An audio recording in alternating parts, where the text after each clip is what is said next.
आप सभी भारत संचार निगम लिमिटेड और एवं एमटीएनएल के सभी कर्मचारियों एवं अधिकारियों को बीबीओए सीएचक्यू की ओर से हार्दिक प्रणाम, हार्दिक नमस्कार।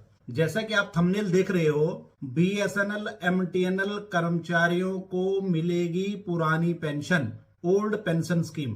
तो आप सभी से मेरा एक अनुरोध है कि आप लोग वीडियो को पूरी देखने का प्रयास करें, क्योंकि आप लोगों तक पहुंचना, एक एक व्यक्ति तक पहुंचना मैं इस वीडियो के माध्यम से पहुंचना चाहता हूं कि जिससे मेरे बीएसएनएल एमटीएनएल के वो कर्मचारी लाभान्वित हो सकें जिनको ओल्ड पेंशन स्कीम का लाभ मिल सके। तो मैं आपको इसके ऊपर बताना चाहता हूं कि ओल्ड पेंशन स्कीम आपको मिलेगी, 100% मिलेगी, लेकिन कैसे मिलेगी इसके लिए आपको एक एक पॉइंट को सुनकर और अपनी जो ये क्या कहते हैं वीडियो है उसको अंत तक देखते रहें। कहीं आप जो है एक भी पॉइंट अगर मिस कर गए तो वो एक पॉइंट आपकी लाइफ के लिए ठीक नहीं होगा, आपके लाभ के लिए ठीक नहीं होगा। तो मैं आपको बताना चाहता हूं कि समय समय पर क्या क्या कैसे कैसे करना है, क्योंकि अभी इसका समय 30/11/2023 तक भारत सरकार ने बढ़ा दिया है। मैं इसलिए इस वीडियो को लेकर के आ रहा हूं कि आप सभी मेरे बीएसएनएल एमटीएनएल के लोग जो इससे प्रभावित हैं,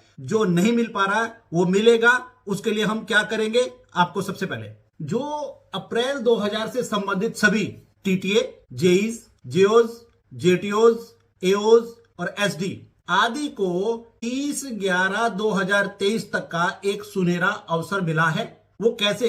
पिछले दिनों आपने देखा होगा कि अप्रैल में एक नोटिफिकेशन जारी हुआ था कि आप लोगों को पेंशन स्कीम का लाभ मिलेगा, ओल्ड पेंशन स्कीम का लाभ मिलेगा। तो उस पेंशन स्कीम में मैं आपको बताना चाहता हूं कि बीएसएनएल को एंडोर्समेंट नहीं था, बीबीओ ने पत्र लिखा डीओटी को, डीओटी ने हमारे पत्र के रेफरेंस में बीएसएनएल मैनेजमेंट को डायरेक्ट पत्र को एड्रेस किया और उसकी कॉपी बीबीओ सीएचक्यू को दी, यानी हमें दी। अब हमारा एक प्रयास ये है कि हम ये चाहते हैं कि जितने भी लोग 30/11/2023 तक बीएसएनएल में भर्ती हुए हैं उनकी एडवर्टाइजमेंट डीओटी की थी, उनकी वैकेंसी डीओटी की थी, लेकिन वो भर्ती और उनका सब जो पोस्टिंग का काम है वो 30/11/2000 तक, 30/11/2003 तक हुआ है। वो सभी, हम ये कहते हैं कि वो सभी ओल्ड पेंशन स्कीम के पात्र हैं। अब आपको करना क्या है मैं आपको बताता हूं। हमारे जो संयोजक राजेंद्र सिंह तुसीर जी हैं,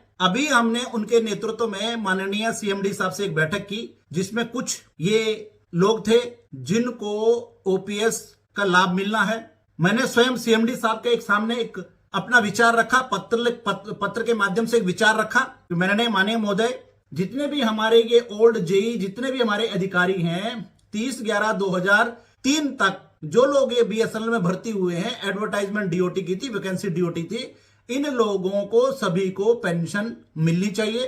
तुरंत उन्होंने कहा, देखो हमारी मैनेजमेंट इतनी अच्छी है, उन्होंने कहा मिलनी चाहिए, और अगर भारत सरकार इनको पेंशन देती है तो हमें इसमें कोई भी ऐतराज नहीं है। अब आपको मैं बता दूं, अप्रैल 2000 से संबंधित सभी टीटीए, जेई, जेओ, जेटीओ, एओ, एसडीओ आदि को दिनांक 30/11 तक का एक सुनहरा अवसर मिला है, जिसे भारत सरकार से लाभ उठा लेना चाहिए। राजेंद्र सिंह तुसीर, संयोजक, चेयरमैन एवं पूर्व महासचिव, भारतीय बीएसएनएल ऑफिसर एसोसिएशन बीबीओए, राष्ट्रीय विचारधारा संगठन के स्वप्नों को साकार करें। आज ये बातें भले ही बहुत छोटी लग रही हों, लेकिन जब सेवानिवृत्ति पर जाओगे तब सरकारी पेंशन का एहसास होगा। ये संविधान में ही कैबिनेट का लिया गया महत्वपूर्ण निर्णय है। इसका ज्यादा प्रचार प्रसार करें ताकि सरकारी पेंशन लेने वालों का बहुमत अधिकतम बना रहे, अन्यथा कर्मचारियों का इंटरेस्ट नहीं में समझा जाएगा और कभी ऐसा न हो कि कुछ लोगों की गलत सोच के कारण हम लाभ से वंचित रह जाएं।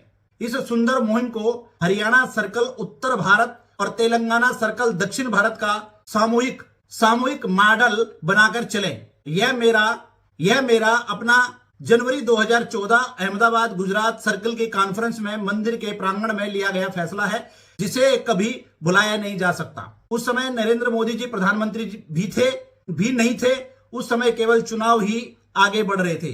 तभी उन्होंने इस मुद्दे पर 1562 सीटों वाले Shri Ram auditorium, green park, नई दिल्ली में एक कॉन्फ्रेंस में आने की हां कर दी थी। हालांकि फिर दूसरी बार 7 जनवरी 2016 में भी जंतर मंतर पर 350 सीटों वाले एनडीएमसी ऑडिटोरियम में 45 मिनट चर्चा करने के बाद कॉन्फ्रेंस की हाँ हुई थी।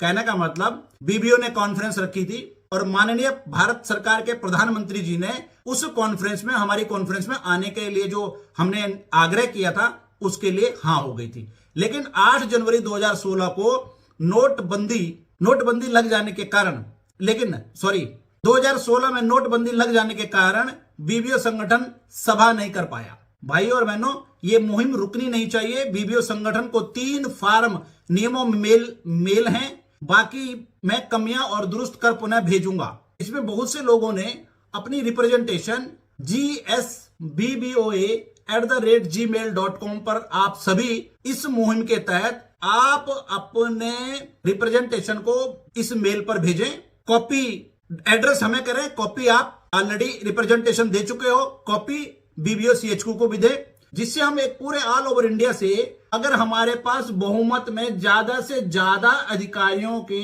एप्लीकेशन रिप्रेजेंटेशन आ जाती हैं तो हम उसको सामूहिकता के आधार पर भारत सरकार से आग्रह करके आप लोगों के इस पेंशन के इशू को रिजॉल्व कराने में सक्षम होंगे। तो आप लोगों को मैं बता दूं, मैंने हरियाणा से ये मुहिम स्टार्ट की है और मैं हरियाणा के मुहिम के साथ साथ पूरे हिंदुस्तान में उन सभी अधिकारियों के ग्रुप में ये कहना चाहता हूं, मेरी वीडियो को भेजें कि आप सभी gsbboa@gmail.com के ऊपर अपनी रिप्रेजेंटेशन भेजें जो 30/11/2003 से पहले बीएसएनएल में भर्ती हुए हैं भारत सरकार की नोटिफिकेशन और एडवर्टाइजमेंट पे और वैकेंसी पे। तो हमारे हरियाणा से अभी अमित चावला जी, नरेश आहूजा जी, अश्विनी कुमार जी, राजेश गिरधर जी, रेणु देवी जी, संजीव कुमार जी और अन्य लोगों ने एप्लीकेशनें हमारे को भेजी हैं। और मैं आप सभी लोगों से ये आग्रह करता हूं, सभी अधिकारियों से, ये नहीं है इसमें कोई भी 30/11/2003 तक कोई भी अधिकारी इसमें फाल करता है, आया है विभाग में, तो वो हमें एड्रेस करें। और देखिए,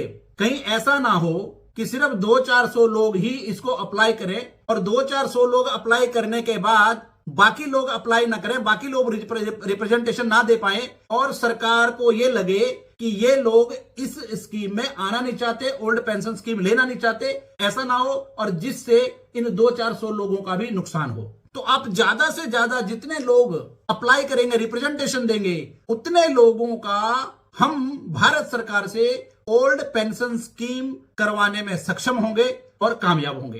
तो आप इस वीडियो को ज्यादा से ज्यादा लोगों को भेजें जिससे वो लोग इसके ऊपर काम कर सके। तो मैं आप लोगों से ये कहना चाहता हूं, ये कमेंट में जो लोग लिखते हैं मैं उनसे पूछना चाहता हूं, क्या कभी इस प्रकार का इनिशिएट, इस प्रकार का कार्य क्या कोई एसोसिएशन करती है या आज तक किया हो? कौन कहता है कि हम आपका काम करेंगे? आपको ये बता दूं कि जितने भी कार्य हम करते हैं डंके की चोट पे करते हैं, प्रशासन से आग्रह करके करते हैं। और आपको ये यकीन मानना चाहिए कि ये जब हम कार्यों के लिए प्रशासन के पास जाते हैं, मैनेजमेंट के पास जाते हैं, सरकार के पास जाते हैं, तो उनको भी लगता है कि ये उचित माध्यम है इनका काम कराने का, और उचित माध्यम से ये लोग आए हैं, इसलिए इनका काम सामूहिकता के आधार पर और जनहित के आधार पर भारत सरकार करती है और मैनेजमेंट करती है। तो प्लीज आप मेरी वीडियो को लाइक, शेयर, कमेंट जरूर करें और इस वीडियो को ज्यादा से ज्यादा लोगों तक भेजें और आप जल्दी से जल्दी अपनी रिप्रेजेंटेशन ज्यादा से ज्यादा भेजें जिससे हम आपके ओल्ड पेंशन स्कीम को कराने में कामयाबी हासिल करें और सक्षम हो जाएं। इसी के साथ जय हिंद, जय भारत।